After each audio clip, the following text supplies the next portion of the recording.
Hello Sagittarius, welcome to your June 2023 Love Tarot reading. This is going to be a general reading as well as a love reading towards the end. I definitely feel like switching things up. It's been a while since I've done anything like this, so it's time to change things. It's time to entertain both myself and hopefully you guys. So this whole reading is not going to be about love. The final portion will be, as well as the extended.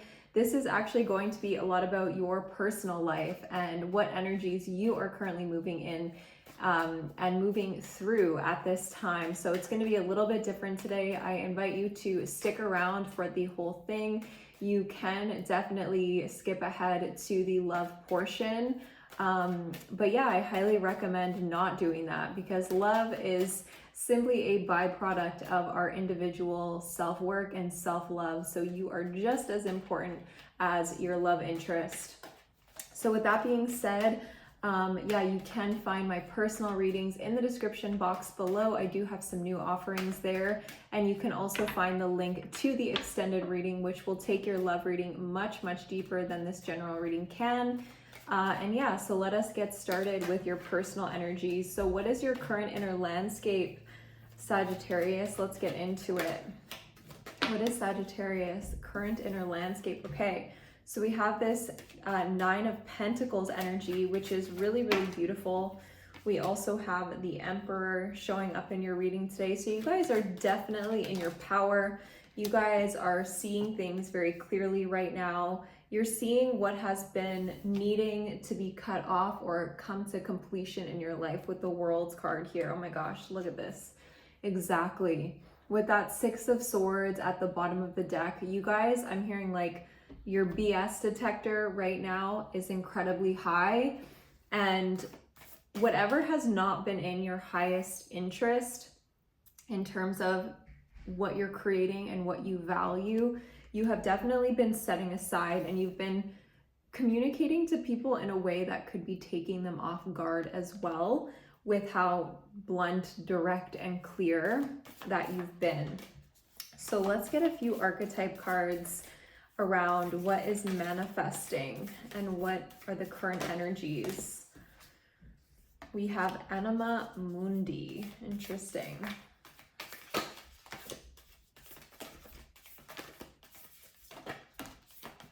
Eros and the Hunter. Just laying all these cards out.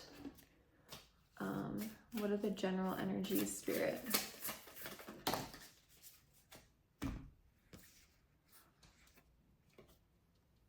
Believe in the impossible and emotions are running high.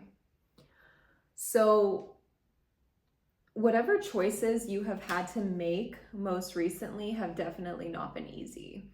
These have been choices that have come through almost as messages from your higher self, where you've had to set some pretty strong boundaries with people, bring completion or bring balance to the relationship realm with a win-win outcome is forecast. And you've kind of had to have your own back when maybe people around you have not been able to do that for you. With the Hunter card here and Eros, there's been this desire to align with your greatest dreams and desires beyond what maybe is societally acceptable or what the general consensus is about what you should want. Maybe there has been some pressure from parental figures with the Emperor card here, or even like the influence of Saturn in your birth chart that perhaps in the past made you feel like you couldn't get where you wanted to go. There was some limiting beliefs, and now you're smoothly sailing past this. And I'm hearing you could have burnt a few bridges along the way, but it's almost like there was a necessity in that. There was a need to choose yourself. There was a need to move forward in a way that created more, oh my gosh, more strength in your own energy, even if it like ruffled other people's feathers is what I'm getting. Sagittarius card, your own energy, optimism, exploration, and freedom. This is what I'm sensing. It's like you're on this path towards freedom. And if people don't like it, sorry. It's like this need to really choose what is true for you, what is clear, what is in alignment with your values, even if it seems quite impossible, even if it seems as though people are not understanding you, Sagittarius. Now, what is manifesting in your life here? What is manifesting in Sagittarius' life? So I'm not gonna lie, Sagittarius, I feel like because your choices most recently perhaps have been out of the ordinary for the people around you, I feel like they're getting a mixed bag of what you're presenting yourself as or the choices that you're deciding to make.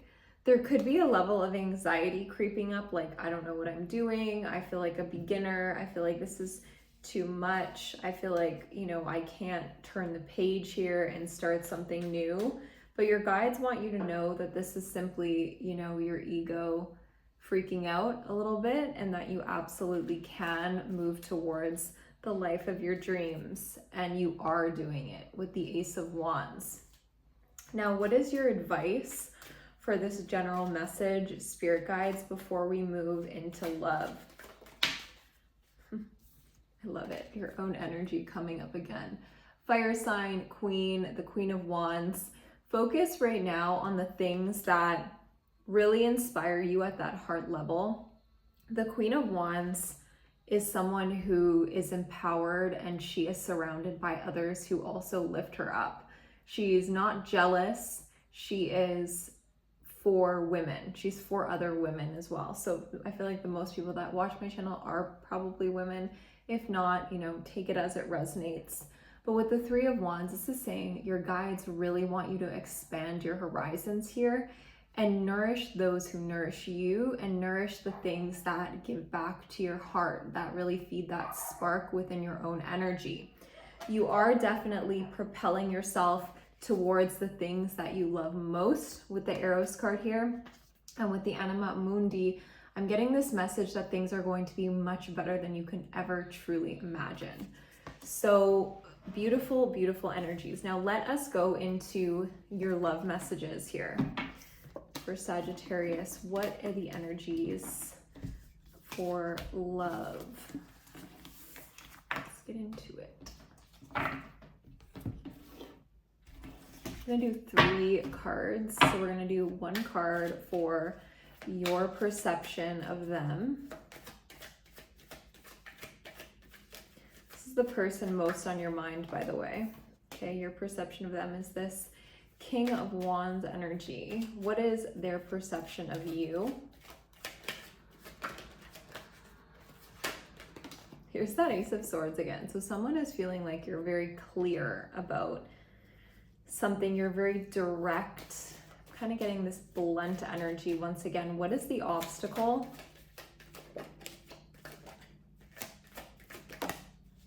The Empress. And what is it that you do not see coming?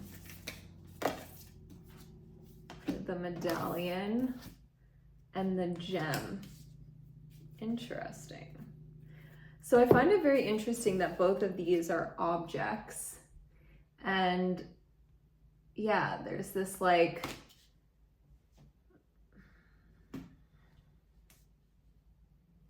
there's this symbolic representation of perhaps the connection that you share.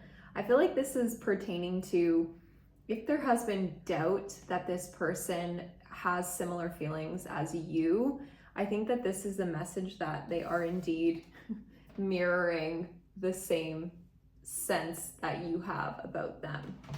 So how you view this person is the King of Wands. This is someone who is very empowered, someone who is very confident, charismatic. Even if this person would not describe themselves this way, you kind of put this person on a pedestal a little bit because I think you're very attracted to them. This feels very sunny. It feels like this person could be someone who takes the lead, who takes charge. And if they're not currently doing that, I feel like you're really desiring this in this person. Now, with the Ace of Swords, they see you as someone who is very blunt right now, who is, even if you are not acting in a way that you're even expressing to them, there's something about you that this person knows not to mess with, like, and this could be an intimidation factor as well, whereas they decide not to come towards you because you have kind of this clarity about you that could be shocking. I don't know why I'm picking this up from the Ace of Swords. It doesn't always have to be this in a general interpretation, but I'm definitely getting this, and I think it has something to do with your communication. There's a strong sense of directness with your communication now. Now, with the Empress as the obstacle, this could be multiple things that are the obstacle here. It could be that this person is actually with another person. They are in a marriage, in a contractual agreement, or living with someone else. If this is not it, then it could be that commitment is in question here, and there's not really an assurance of commitment, because the Empress represents this long-term energy where there's a commitment, there's an energetic investment. And so it feels like this person is actually turned away from this right now. So you could be wondering, is this person going to turn back towards me and actually develop and nourish with the Empress this relationship with me? I think that there's thoughts of communication here, and both of you are very much up in each other's energy field with the Magician card. Now, what you do not see coming, I feel, is a lot of abundance within this relationship with these two energies, the Medallion and the Gem. We're going to take this much deeper in the extended reading, my loves, and we're going to tune into this person's truest feelings, their intentions, their next move, as well as what the long-term and short-term outcome between you both is. So I will link the extended in the description box below. I hope you guys enjoyed this reading and got something out of it. Definitely let me know in the comments, and I will see you guys soon. Bye, my loves.